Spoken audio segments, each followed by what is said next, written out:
Un aplauso pa' mami y papi, porque en verdad rompieron.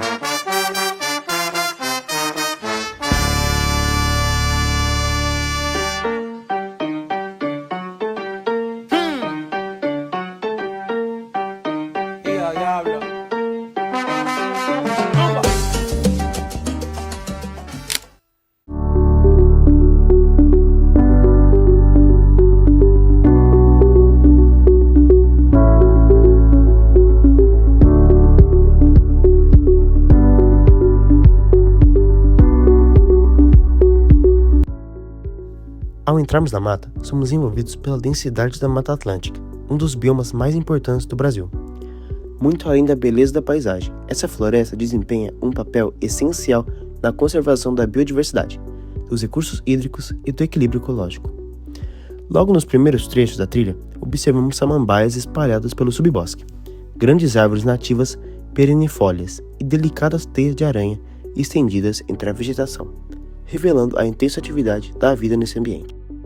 A diversidade de plantas encontrada ao longo do percurso demonstra a riqueza desse ecossistema. Entre elas, registramos a Embalpa cecropia, árvore pioneira e importante para a regeneração da floresta.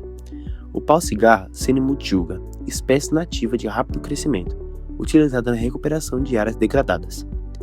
A Alpina purpurata, reconhecida por suas bactérias vermelhas que envolvem pequenas flores brancas. A Heliconia rostrata, conhecida como bananeira do brejo, e flores do gênero Rhododendron, popularmente chamadas de azaleias. Também encontramos uma larva do gênero Amalo, possivelmente da espécie Amalo-elops, além de formigas, provavelmente dos gêneros Odontomachus ou Megaponera, e o fungo Pycnopurus sanguineus, conhecido como orelha de pau ouro-pé, responsável por decompor matéria orgânica e devolver nutrientes. Toda essa diversidade existe graças à interação entre os fatores bióticos, plantas, animais, fungos e micro-organismos, e os fatores abióticos, como solo, água, luz, temperatura e umidade. Nesse ambiente, insetos polinizam flores, aves dispersam sementes e os decompositores garantem a reciclagem dos nutrientes. Para sobreviver, muitas espécies desenvolveram adaptações como a camuflagem, o mimetismo e o aposematismo. Durante a visita, não observamos mamíferos de grande porte, mas uma das placas informativas do parque apresentava o tamanduá mirim, como uma das espécies que habitam a região.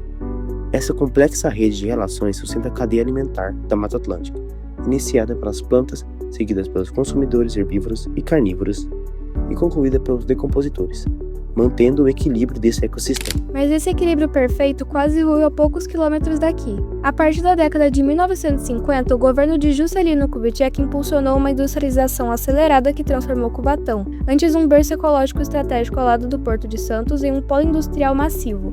Em 1960, a cidade já abrigava 18 grandes indústrias, entre refinarias siderúrgicas e fábricas de fertilizantes e produtos químicos. Sem controle, o polo chegou a lançar 1.000 toneladas de poluentes diários na atmosfera. O impacto químico foi devastador. Na década de 1980, gases como o dióxido de enxofre e os óxidos de nitrogênio reagiram com a umidade do ar, gerando a chuva ácida. O fenômeno corroeu as folhas da vegetação e desestruturou o solo da Serra do Mar, provocando erosões e graves deslizamentos de terra. Nos rios, a contaminação por metais pesados como o chumbo e o mercúrio organoclorado comprometeu a saúde humana, gerando um surto de doenças pulmonares e casos de anencefalia em recém-nascidos.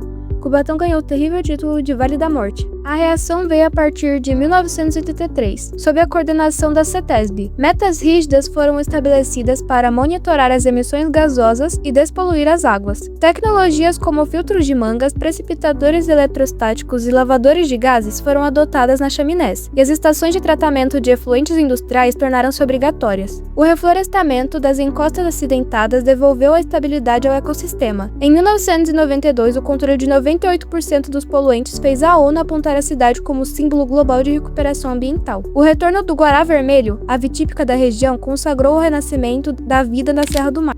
O solo que pisamos olha também as marcas do passado colonial e imperial do Brasil.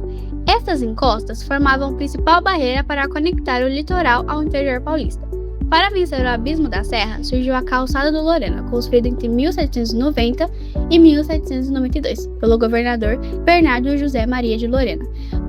Projetada pelos engenheiros do Real Corpo de Engenheiros de Portugal, foi a primeira estrada pavimentada do país. Antes dela, as trilhas estreitas e íngremes tornavam o transporte de cargas quase impossível.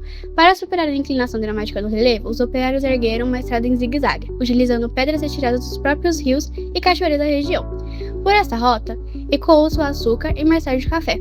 Foi por esse mesmo trajeto que Dom Pedro I subiu a serra em 1822, pouco antes de proclamar a independência, eternizando o local também como a Estrada da Independência. Um século depois, a engenharia deu um novo salto. Em 1925, a Estrada Velha de Santos tornou-se a primeira rodovia da América Latina pavimentada com concreto, impulsionando a economia paulista ao interligar o porto à produção agrícola e industrial crescente.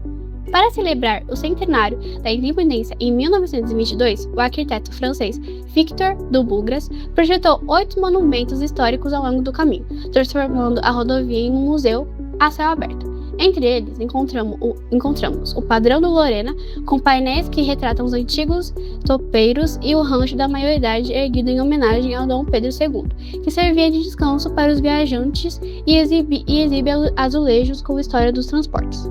Mais adiante, o pouso Paranapiacaba, expressão tupi para lugar de onde se vê o mar, servia para o descanso dos viajantes e o resfriamento dos motores dos primeiros automóveis que subiam a serra, inaugurado em 1922 e tombado pelo Conde Patti 50 anos depois. O espaço passou a ser administrado pela Eletropaulo na década de 1980 para fins culturais. Bem próximo, o belvedere circular funciona como um mirante que descortina a imensão da Baixada Santista. No topo da descida, ergue-se um marco judicial de Cubatão, datado de 1837, em pleno período regencial.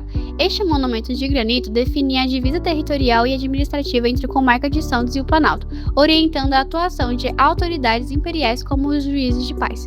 Um século e meio depois, o monumento de restauração do Caminho do Mar registrou as grandes obras viárias e asfalto do fim dos anos 1970, reforçando a preocupação em conservar essa artéria histórica do transporte brasileiro, que perdeu o posto de via principal após a inauguração da rodovia Anchieta em 1947. Toda essa dinâmica histórica e ecológica se assenta sobre o domínio morfoclimático dos mares de morros.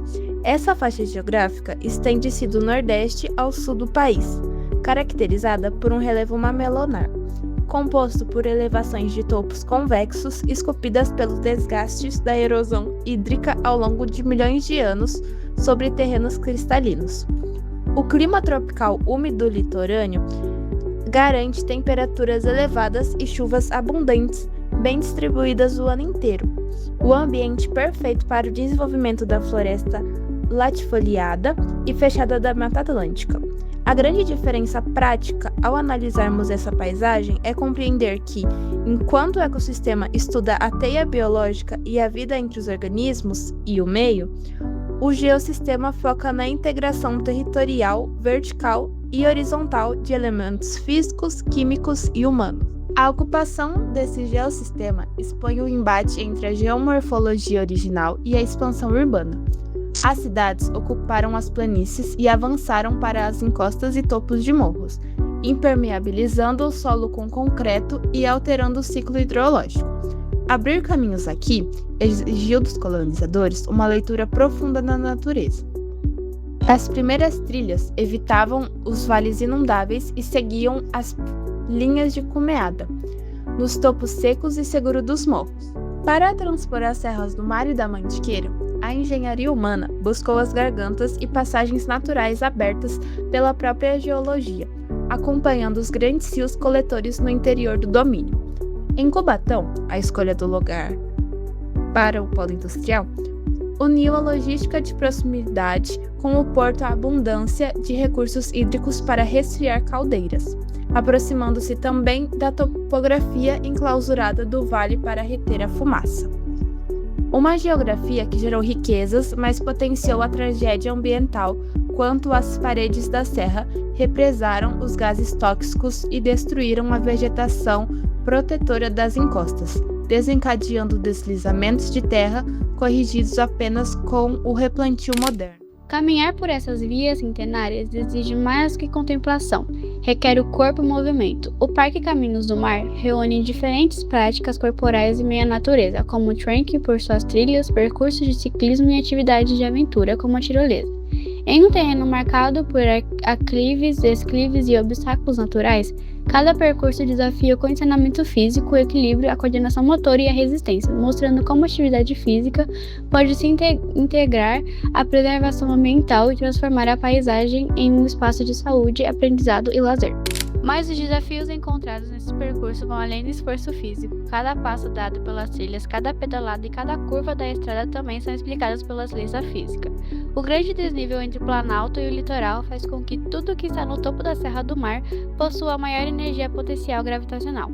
À medida que ocorre a descida, essa energia se transforma em energia cinética, aumentando naturalmente a velocidade do movimento e tornando indispensável o uso dos freios para garantir a segurança ao longo do trajeto. A própria construção da estrada demonstra a aplicação desses conceitos.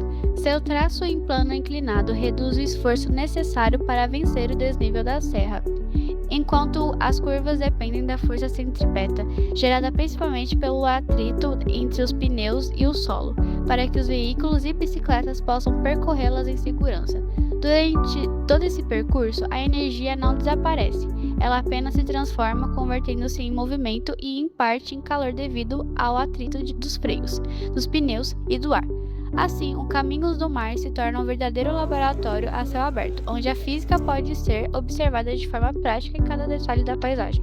Sob a ótica da sociologia ambiental, a paisagem ganha uma dimensão humana complexa.